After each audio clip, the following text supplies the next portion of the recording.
alive! It's alive! It's alive! It's alive!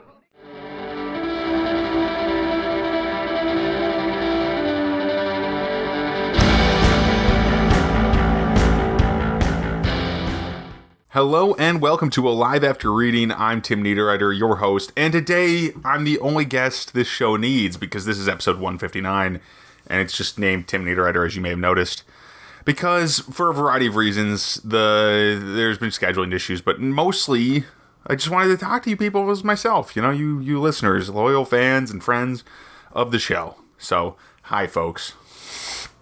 So, just a little bit, this episode might be a little shorter, but we'll see what's going on with me, talk some current events about the issues with the continuing lockdown, at least for me in the United States. It's not technically lockdown, right? Some businesses are open and stuff, but it has been a challenging summer so far in some ways. So my living situation is awkward at best and not really changing anytime soon. But here we go, and that's the most we'll be saying about that.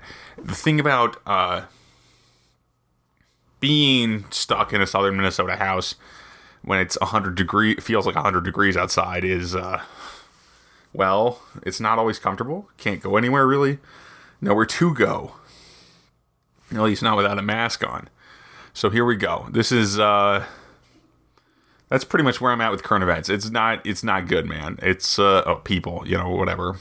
That's how I talk. You know how I talk by now, friends. So, yeah. Let's move on from current events. It's not really worth thinking about, is it? We all have our challenges. I definitely got mine. So, currently, I have works in progress, right? I've got a bunch of books out. I've got a few books out under my own name, right?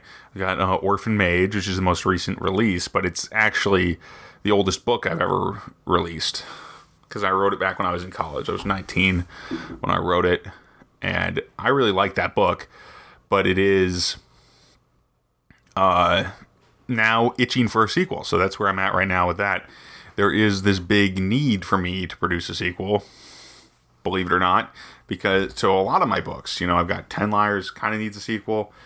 Definitely Demon Scroll, which I'm almost done with the sequel for that. Shadow Prince, again, that should be out early August. I'm amending the release schedule again because I can do that because I don't have a pre-order. But yeah, early August for Shadow Prince. That's the book that is the sequel to Demon Scroll, and it's a different story in a lot of ways. But it continues with some of the same characters, Deckard Hadrian and Melissa Dorian mostly. So, and it introduces some new ones. Then I've written a couple novellas this summer too. I wrote, those ones don't have titles yet. One's a Pillar Universe story, so it's in the same universe as my Forces of Empire series, which is just this one book right now, Origin of Storms. And then the other one is in a new sci-fi setting. So I've gotten some space opera going on. I've gotten some new fantasy in the works. And I probably should be able to release the sequel to Orphan Mage, which is also in the works probably around September. I'm hoping, as well as and possibly by the end of September, the sequel to Shadow Prince, which would be called Well Country. So I have a lot of books on the table. And the reason I'm able to do these books so quickly is basically because, well, in theory, so quickly, right? I'm not that fast right now. You people who've been following me may know that the books I've released this year are pretty much all re-releases. But I'm doing that because they were originally published as novellas, and those novellas, they don't really do the stories justice. So that's why I republished 10 Liars, Origin of Storms, and Orphan Mage. I think that's all of them. Yeah, as novels instead of novellas. Because I was thinking, well, there's this kind of conventional wisdom. Let's just tear down the curtain here. There's some conventional wisdom in independent publishing that the more titles you have out, the more impact you're going to have with an audience. But I found that it only helps if the titles are all satisfying. So having broken a few novels up into novella series, like I did with those 3, well, it didn't work so well. So I knocked those out and removed the novellas, and now I have 3 big novels. They're all pretty big novels, really. And I think that's going to work better. That's going to be my policy from now on. Some of the books will still be short. I've written some novellas, but if I write a novella as a novella, it seems like that's a better policy than just, writing a a big novel and then breaking it into novellas just to sell it, which is kind of a cheap trick anyway, at least in my book. So, yeah. And I keep saying so. I'm sorry. I'm very self-conscious about not dictating. I dictate a lot, too, because that's the reason I'm able to go so quickly. I can dictate my fiction now. And I'm still self-conscious when I'm watching the little sound visualizer thing on the screen, which I'm doing now. So what have I got for dictation? Well, I normally don't look at the computer when I'm dictating. I have a voice recorder that I dictate into. Probably should have used it for this, too. But I kind of wanted the better audio quality. In theory, that's what we're getting here. So, anyway, I switched to dictation about this time last summer. I haven't really looked back, except to try to figure out how to get more like the typing experience. Because when I type, it's actually it's just as tense as when I'm dictating. Because that's my main problem with writing, is I get tense while doing it. And that kills productivity and it kills creativity. So the key here is to be calm while dictating or typing, regardless of which one I'm doing at the time. And it's difficult to keep that way because just doing the task riles me up. And just because I'm riled up, that means I tend to be more, shall we say, easily distracted.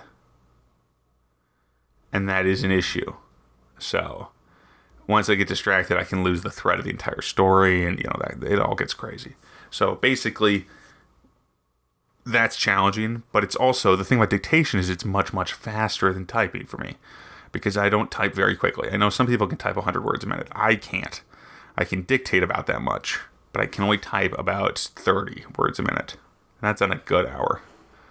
So that's why I switched to dictation.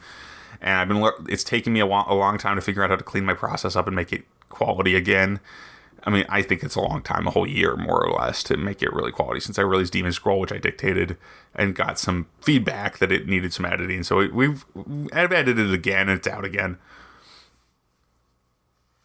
And I'm happy with it now, but it was challenging to clean it up, and I had to send it to the editing through editing twice, just to make sure we got everything. And that's where I'm at now. I'm doing editing on Shadow Prince. I have these novellas to edit, the science fiction ones I told you about earlier. And I have, my rough draft for this coming week is probably going to be Orphan Mage. And you're hearing this right after I record it. So anyway, this is my update, really. I'm not really reading a whole lot lately, but I am listening to a ton of podcasts, as you do, when you're a podcaster. That's one of the reasons I do it. I love podcasts. I love YouTube at this point. I mean, I use a lot of YouTube shows and stuff, and I watch a lot of news and stuff on there, and it's great. Very useful. But otherwise, not much else to say. I mean, this is going to be a little bit of a short episode this week, but I hope you don't mind, because it's actually kind of difficult to produce solo shows, and as I'm finding out now. So thanks for listening, everybody. You can find more about this show at mentalcellularpublications.com. You can find my books on amazon.com. Shadow Prince should be out in August, and of course, you can still get Demon Scroll, Origin of Storms, Orphan Mage, and 10 Liars right now. Thanks for listening, and have a good week.